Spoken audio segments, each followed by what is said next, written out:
Welcome to Season 4 of the Agile Brand with Greg Kihlstrom, where we discuss business agility through customer experience, employee experience, and digital transformation. I'm your host, Greg Kihlstrom.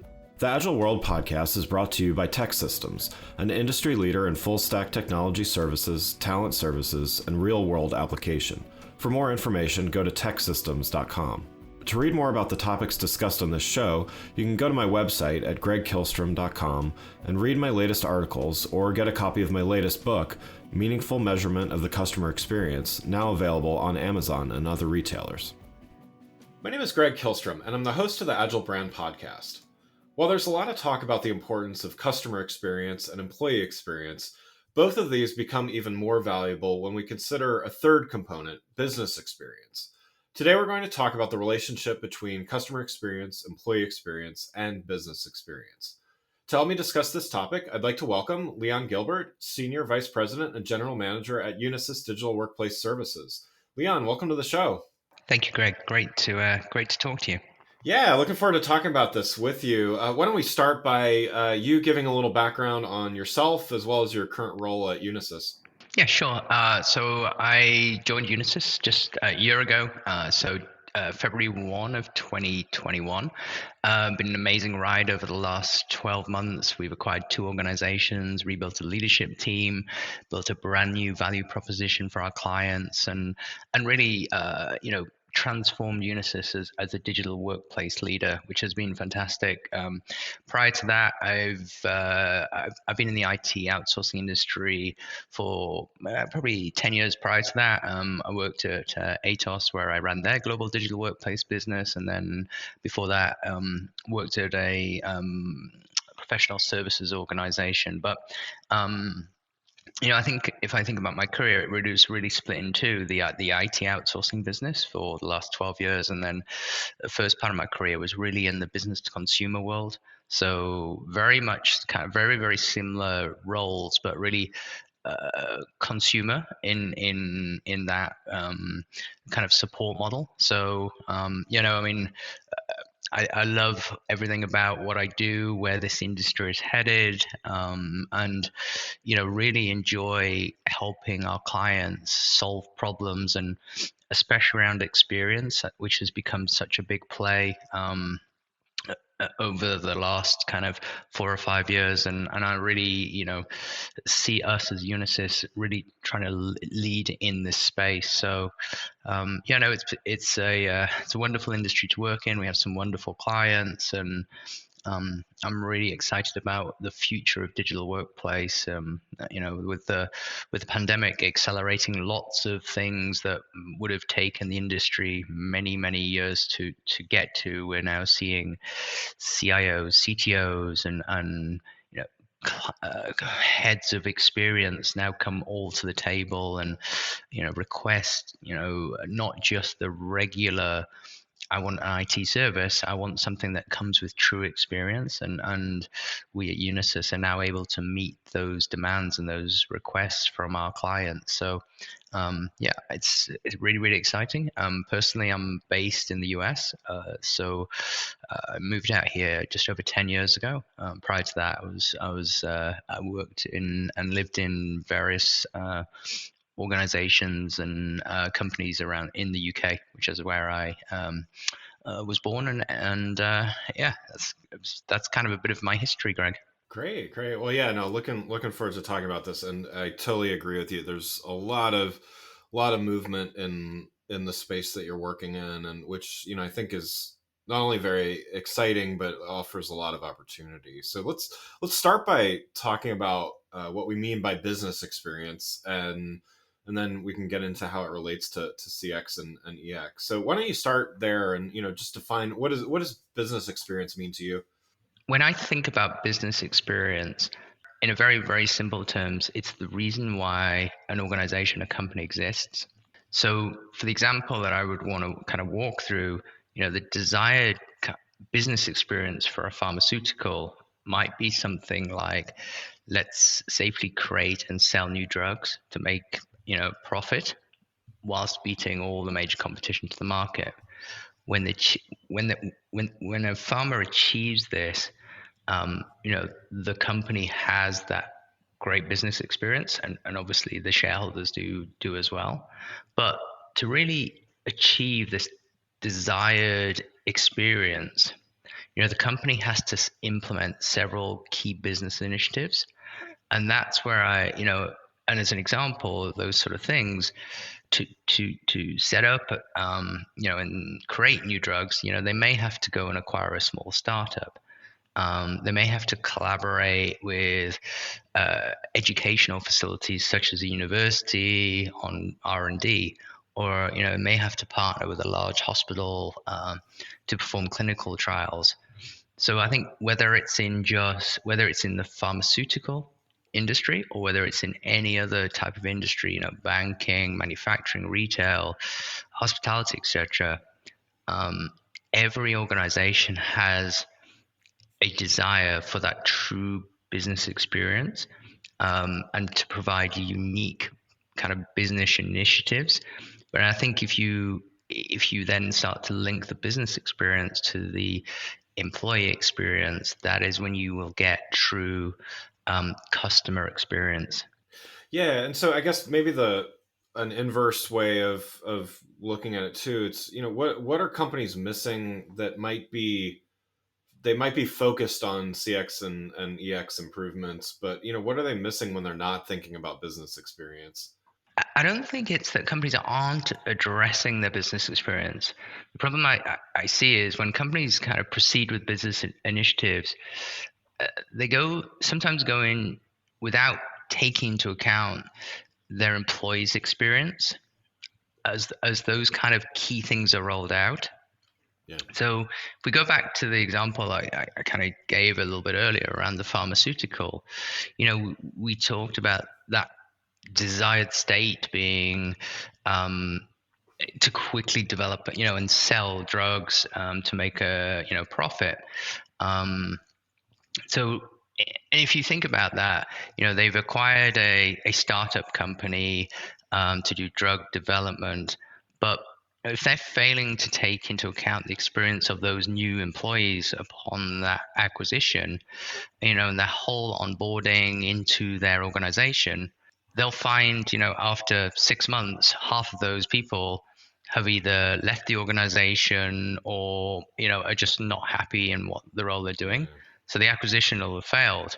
And if they kick off the R&D with a private university or whatever, but they fail to take into account communication, collaboration, to facilitate the joint R&D, that will lead to kind of poor experience, poor collaboration.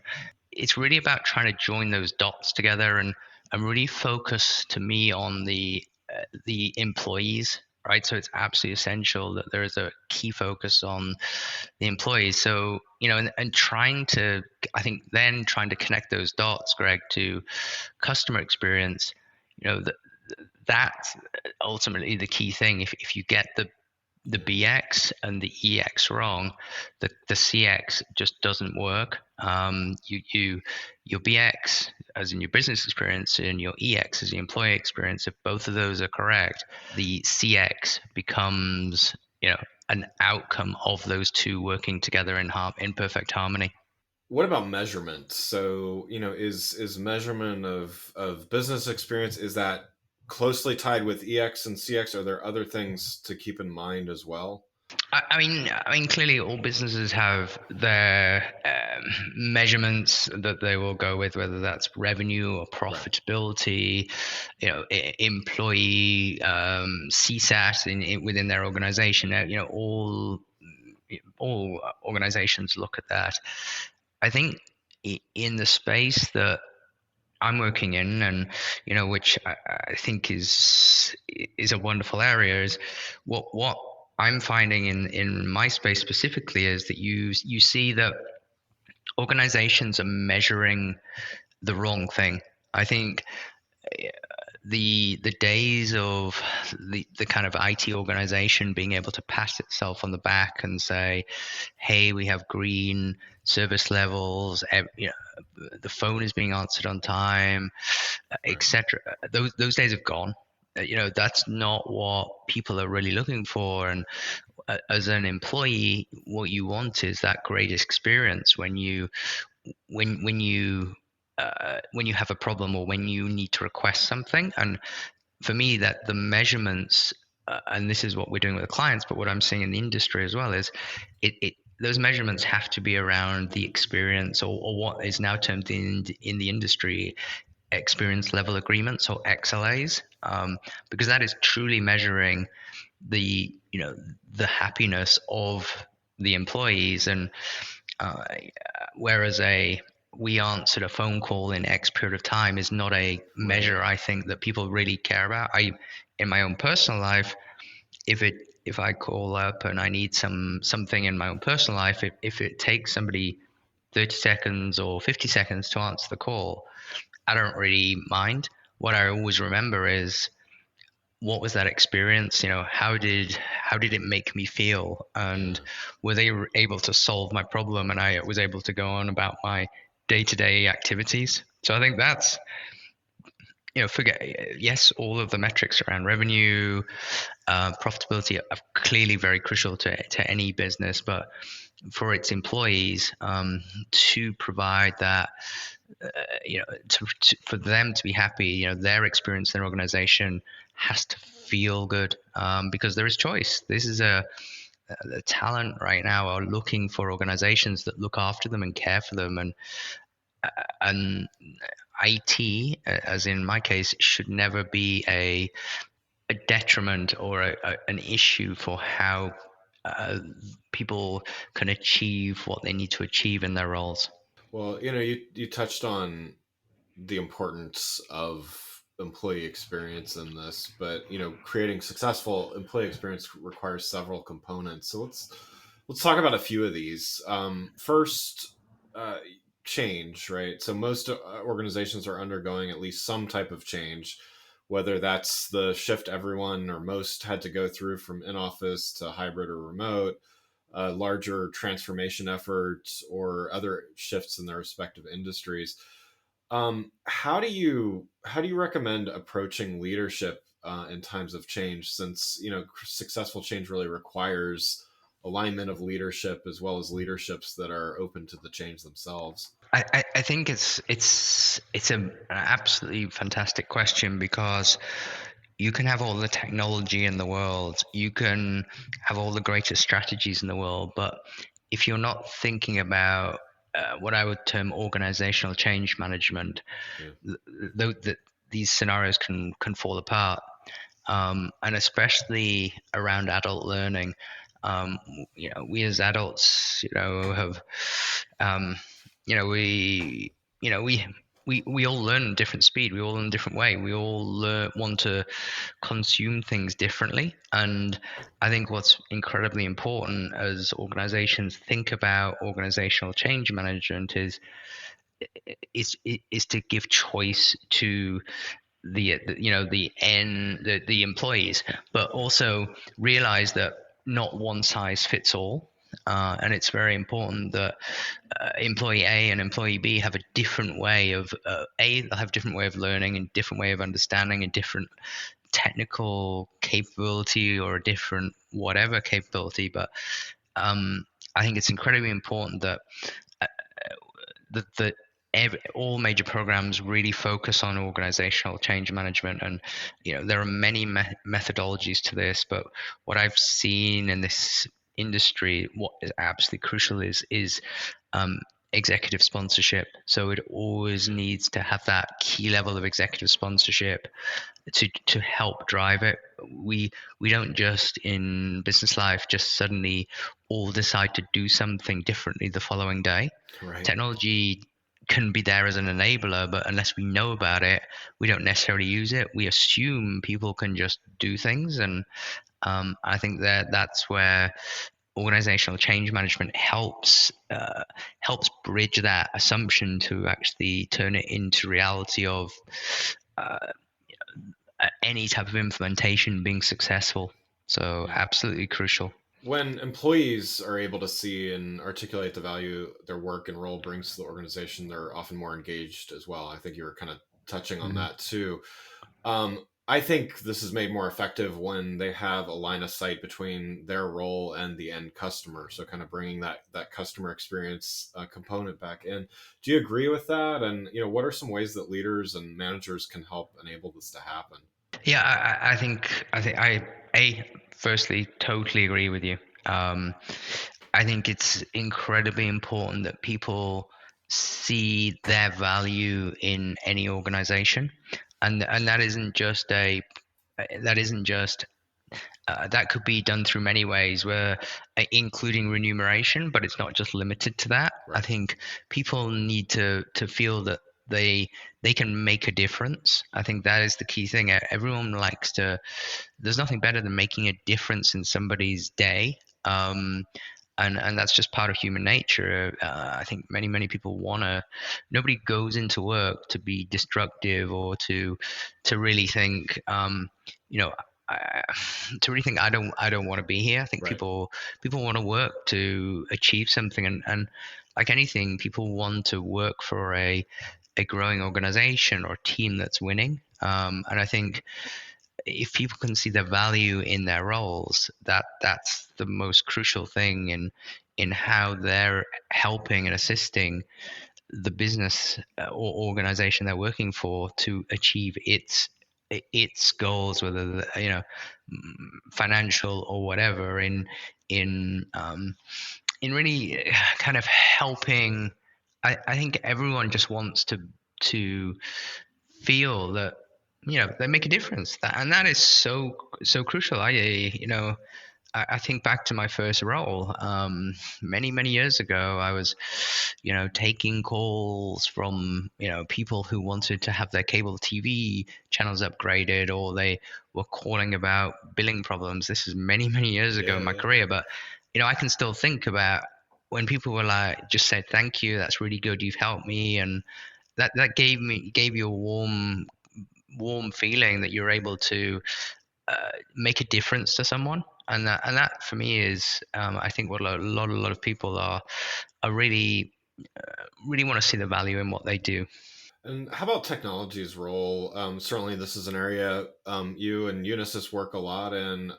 How is technology's role in improving the employee experience going to evolve over the coming months and years? Yes, great question. I think technology is clearly an enabler for the experience of employees in organizations. Uh, it, it, it If I think about the area I work in, so in what I would term end user experience, end user services, everything that we do touches an employee of an organization. And I think if I look at where the part of the industry in IT I work in was 10 years ago, I would hear things like the helpless desk, or whatever, the help desk that can't answer any calls. It's a complete waste of time trying to get anything done. But now, if I think about where this type of organization is, and these, it's vastly different. It's that switch from the reactive, I've got a call to get a problem fixed, to the proactive. Actually, IT's letting me know on my screen that they found a problem on my PC, and they've remediated it. What's great to me there is that I didn't know I had a problem on my PC, and but somebody has proactively reached out and told me not only did I have a problem, but they fixed it. And that Yeah. perception changed from I've got to call the help desk because I've got a problem, and to actually things are being fixed without me even knowing. Really, I think is that's where technology can be that enabler. Now, clearly, in any business, there are three key things: there's process, people, and technology. And technology in that mix is growing, but I think technology is evolving to shift from react. It has evolved to shift from reactive to proactive, and I think that is a huge leap forward, and a very positive leap forward for us. You recently wrote about the importance of organizational change management. We talked about this a little bit at the top of the show, but you recently wrote about this in change management and transformation initiatives that are often part of improving both EX and CX. What are some change management principles that leadership should keep in mind while undergoing a transformation? Yeah, I mean, I think back to your question a couple of questions ago, I think the first key one is executive sponsorship, essential for everything. I think the second one is to ensure that communications that are multi-channel, not just one route, or multi-channel, because different people consume communications in different ways. Don't just send a PDF out whenever you're doing something and say, we have this new thing and you have to go and make 55 updates on your machine, or just expect people to do it. I think the second, as I said, the second key thing for me is that multi-channel approach, and then I think the third thing is tracking. So is tracking the implementation of that change in the sense of how successful it's been, and the whole piece around the reporting of that. And then it's being able to adjust from there and say, what was the success, failure, and where did it work well, where didn't it, and learn those lessons. And as you're going through that program, adjust as quickly as possible on the fly. There's always going to be some things that go wrong, but I think you have to be agile in any type of change management, and recognize if you make a mistake, there are different ways to do things. There are other options. So it's be quick, be agile, be nimble. Don't just kind of assume the one size fits all and everything's going to work, because it never, in my case, never what I see is the case. And back to the whole sponsorship, I think if the sponsor is truly engaged and helping drive, it makes a significant difference. And I think what's key in all of that sponsorship is the why and the value. If people understand the why and they understand the value, then they're much more likely to adapt and change, than if it's just kind of, we're doing something. I think it's incredibly important that the value is called out in any change management. So we've been talking a lot about relationships between the different types of experience and things. How would you characterize the relationship between customer experience and employee experience? Should leaders look at these as a direct, maybe one-to-one relationship where they affect each other equally, or is it something else? I think customer experience comes from the combination of the employee experience and the business experience. I think that, to me, they're a multiplier. So your business experience times your employee experience gives you that customer experience. I think that's crucial. If I think about successful businesses that I potentially consume services from, the ones that stick in my mind are companies that have doubled down on the employee experience. And really that has then driven the amazing customer experience. They have a great business model. It's part of the BX, or the business experience. They've really focused on their employees for the employee experience, and that has generated a fantastic customer experience. And I think that there are some great success stories out there in the world around that. And and there are also examples of organizations where if they failed on one, they fail on the last one as well. So for me, there's some great success stories that people look at day in, day out and think, how do we replicate what they do? Yeah, I like that formula there. The BX times EX equals CX. I think that's great. Well, one last question before we wrap up here. What advice would you give to leaders that are listening to this and want to learn a little bit more about this, BX, EX, CX relationship? For me, the key bit of advice is employees today have choice. They have choice of where they want to work, how they want to work, and when.